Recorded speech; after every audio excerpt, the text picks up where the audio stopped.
Hiya. I'm going to do a video on Elon Musk. Chris Taylor contacted me and asked about, there was confusion. What, who is this guy? Is he good? Does he have good intention, bad intentions? Could I check him out? And yesterday I did. All I know about Elon Musk, that he's a brilliant mind with smoked a joint live on air. My nephew loves him, and but I've never delved into him, and that's good. So I'm not screwed up with perceptions of how he wants the world to see him. So anyway, I went traveling, and I went into the matrix where our light bodies are to find him, and we have two light bodies. We have a male light body and a female light body. The male light body creates this reality, and the female light body tells the male light body what it wants to create on a very simplistic view on how it works.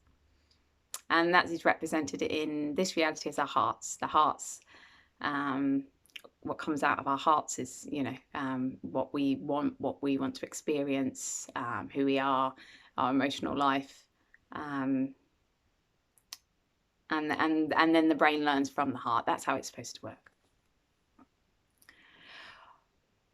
When I went to Elon's light bodies, it was very, very strange, quite shocking, because I've never seen light bodies like it. Being the fact that his male light body was just full of technology.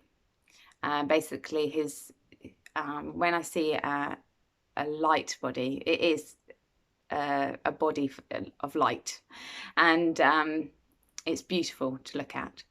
But his was just impacted with technology all around the head, neck, like shoulders. It was just impacted. And actually all further down, there was very little, I remember rightly, there's very little consciousness. That like half of his masculine energy was full of technology. His female light body wasn't as bad, but it was very, very small, and obviously been disconnected from his masculine light body, and wasn't in a good state. It's probably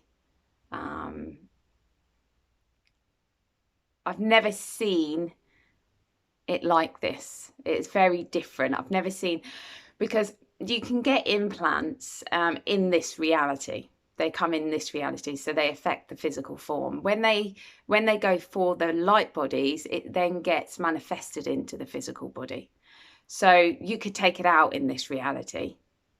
So someone comes to me and I see an implant. This could have been given to them by ETs, and then I take it out, look for the belief that's behind it. But when it's actually put into the light body, it gets manifested into the physical form. So you can just take it out, but it will just manifest itself back. It's not going to go away. You have to actually go into the matrix, take all the technology out. Anyway, so I'm looking at this, and I'm looking at a light body that's basically been taken over by technology. And I go to the part of his consciousness and start talking to that part of his consciousness. And the sadness I felt, I can still feel it now, it makes me emotional. The sadness I felt was really strong. The sense of hopelessness was really strong.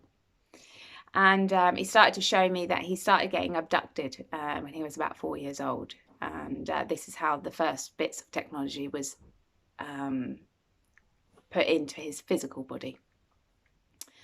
And that was allowed to stay there because of beliefs in his female part. He was very fearful and very frightened, and there was trauma there that allowed this to happen. And then that continued, and then they started implanting his light body. And the point where he is at the moment is that he's lost all hope of finding who he is. And the brilliant mind that he comes across, that he injects into this world, is directly from the matrix itself, not from his own consciousness. And he feels so,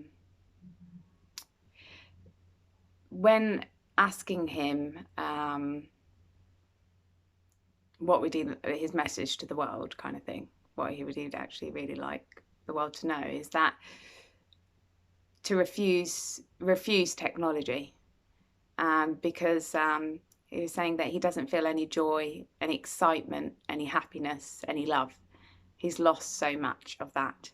And yes, he's got a brilliant mind, but he can't bring, in his perception, he can't bring back his heart, or what made him him. And it was like he was showing me a path, and he said, I've got to walk this path. And he felt really hopeless of getting off the path. And it was just so sad. It was just such a sad for consciousness to be in. And you know, and when I was coming back, you know, this could have happened to anybody. This could have happened to. And also what came across is that he's a really good man. He's not evil. He's not like Bill Gates. When I've seen Bill Gates, it's just he's really fucked up. That man is really traumatized and turned his trauma into a psychopath.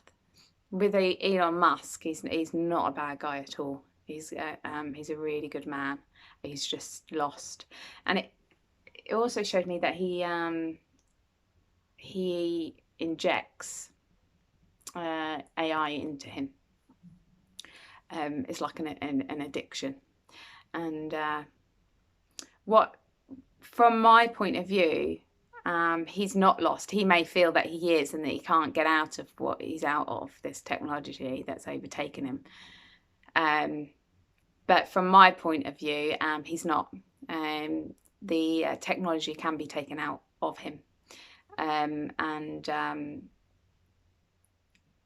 That would be a case of removing the technology and looking at his belief structures regarding that technology, and it will probably go back to one of the first traumas he's ever had. And so it'd be him facing himself, but he's not unsavable.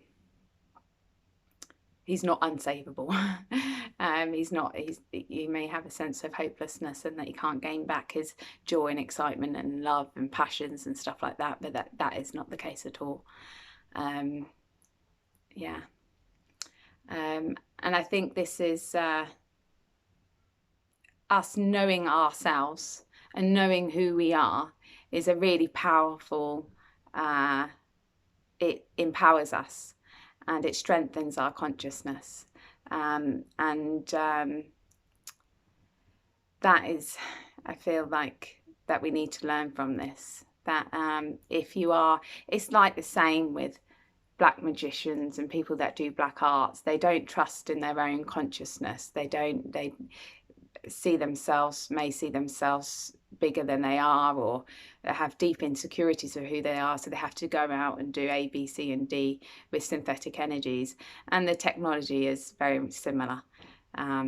They probably they have lots of emotional issues if they can't trust their own consciousness and feel empowered in their own body. And he also did say that a life with all this technology is it's not a good road. So even though he's going down this road and promoting all his technology in himself inside, he knows it's a dead-end road, that we're losing ourselves by accepting technology into our lives in the way that we're doing it.